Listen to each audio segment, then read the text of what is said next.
Assalamualaikum warahmatullahi wabarakatuh. Anak-anakku semuanya yang sholih dan sholihah, hari ini kita akan mempelajari tema 6, subtema 1, muatan bahasa Indonesia. Kita melanjutkan tentang sumber-sumber energi, kemudian muatan PPKN. Kita akan belajar tentang kewajiban dan hak terhadap energi, kemudian muatan matematika, yaitu menentukan lama waktu suatu kejadian. Anak-anakku semuanya, kita lanjutkan ya. Air sungai mengalir dari tempat yang tinggi ke tempat yang rendah. Aliran sungai memiliki energi. Semakin deras aliran, semakin besar energinya. Aliran tersebut dapat menghanyutkan benda maupun menghancurkan batu yang menghalangi. Aliran sungai memiliki energi kinetik. Air merupakan sumber energi listrik. Cara memanfaatkannya, air ditampung di dalam waduk atau bendungan. Air dialirkan. Energi kinetik air menggerakkan turbin atau kincir.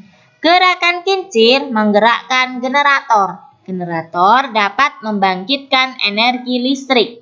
Nah, pembangkit listrik yang berasal dari tenaga air disebut pembangkit listrik tenaga air atau disingkat PLTA. Anak-anak, berikut nama-nama PLTA yang berada di Indonesia. PLTA Jatiluhur ada di Purwakarta, Jawa Barat. Kemudian PLTA Maninjau ada di Agam, Sumatera Barat, dan lain sebagainya. Baik anak-anak, kita lanjutkan ya. Sumber energi selanjutnya adalah angin. Udara yang bergerak disebut angin atau bayu. Pembentukan angin disebabkan adanya perbedaan suhu di permukaan bumi. Akibatnya, udara mengalir dari tempat yang dingin ke tempat yang panas. Aliran udara dinamakan angin. 3 hal utama pada angin: arah angin, kekuatan angin, dan kecepatan angin. Arah tiupan memberi nama pada angin. Misalnya, apabila bertiup dari laut ke darat, disebut angin laut. Apabila bertiup dari arah timur, dinamakan angin timur. Kecepatan tiupan angin menjadikan angin memiliki energi. Energi disebut energi kinetik. Semakin cepat angin, maka semakin kuat energi kinetik angin. Bayu memiliki energi kinetik. Energi ini yang menggerakkan kincir. Kincir angin dapat menggerakkan generator listrik. Generator ini menghasilkan energi listrik. Namun, angin juga merugikan manusia, yaitu dapat merusak atap rumah atau menumbangkan pohon. Misalnya angin puting beliung. Pembangkit listrik tenaga bayu atau PLTB terbesar terdapat di Sidrap, Sulawesi Selatan. Anak-anakku semuanya, sumber energi selanjutnya adalah bahan bakar fosil. Bahan bakar fosil adalah bahan bakar yang terbentuk dari sisa-sisa makhluk hidup jutaan tahun lalu. Contohnya minyak bumi, batu bara, dan gas. Minyak bumi diolah menjadi Pertamax, Pertalite, Aftur, solar, minyak tanah, dan bensin. Minyak tanah saat ini sudah jarang ya anak-anak atau sudah langka. Anak-anak, batu bara banyak dipakai untuk mesin-mesin di pabrik logam, gas untuk memasak, sementara aftur untuk bahan bakar pesawat terbang. Bahan bakar fosil banyak digunakan dalam kehidupan. Semakin banyak digunakan, maka lama-lama bahan bakar fosil akan habis. Nah, agar tidak cepat habis, maka kita harus melakukan penghematan secara bersama-sama. Menghemat energi merupakan kewajiban kita. Kewajiban-kewajiban tersebut adalah misalnya menghemat penggunaan sumber energi, yaitu mematikan keran air, lampu, dan lain sebagainya. Memanfaatkan sumber energi dengan peralatan yang ramah lingkungan. Kemudian menjaga kelestarian alam, mengembangkan sumber energi alternatif, misalnya air, angin, sinar matahari, untuk menggantikan sumber energi bahan fosil. Nah, sementara hak kita terhadap energi, misalnya menyalakan kipas angin apabila kepanasan, mendapatkan penerangan ketika belajar, mendapatkan bahan bakar dengan harga terjangkau.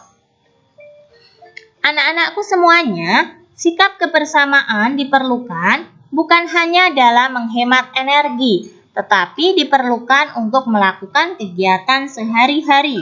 Sikap kebersamaan merupakan bagian dari persatuan dan kesatuan bangsa. Semboyan Bhinneka Tunggal Ika yang berarti berbeda-beda tetapi tetap satu jua menjadi arti penting dalam merebut kemerdekaan. Anak-anakku semuanya, kita lanjutkan ya. Siti melihat jam dinding. Kata ibu, waktu menunjukkan pukul 11 siang. Perhatikan anak-anak. Jarum pendek terletak pada angka 11. Jarum panjang terletak pada angka 12. Nah, 15 menit kemudian Siti makan siang. Berarti Siti makan pada pukul 11 lebih 15 menit. Bagaimana menggambarkan pukul 11 lebih 15 menit pada jarum jam? Kalian perhatikan. Jarum pendek sedikit melewati angka 11. Kemudian jarum panjang berada di angka 3. Ya. Selanjutnya, 15 menit kemudian, Siti telah selesai makan. Jarum jam dinding di rumahnya menunjukkan pukul 11.30 menit. Nah, seperti ini ya. Jarum pendek terletak di antara angka 11 dan 12. Kemudian jarum panjang terletak pada angka 6. Perhatikan ya anak-anak. Selanjutnya, kalian harus mengetahui bahwa dalam satu hari ada 24 jam. Pukul 00.00 atau pukul 12 malam dimulai dari tengah malam sampai tengah hari ya. Jadi 12 malam sampai pukul 12 siang ya. Setelah pukul 12 siang adalah pukul 13. Dilanjutkan ya anak-anak ya. Pukul 13.00 dapat disebut pukul 1 siang. Gambar di samping menunjukkan pukul 13.00. Jarum pendek di angka 1, jarum panjang di angka 12. Jadi, pukul 13.00 sama dengan pukul 1 siang. Perhatikan, gambar di samping menunjukkan pukul 14.00. Jarum pendek di angka 2, jarum panjang di angka 12. Jadi, pukul 14.00 sama dengan pukul 2 siang.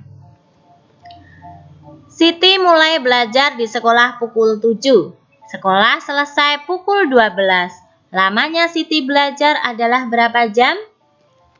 Cara mengerjakannya adalah 12 dikurangi 7. Ya, dari belakang. Perhatikan. 12 dikurangi 7 sama dengan 5 jam. Jadi, Siti belajar selama 5 jam. Selanjutnya, Siti mulai belajar pukul 19.00.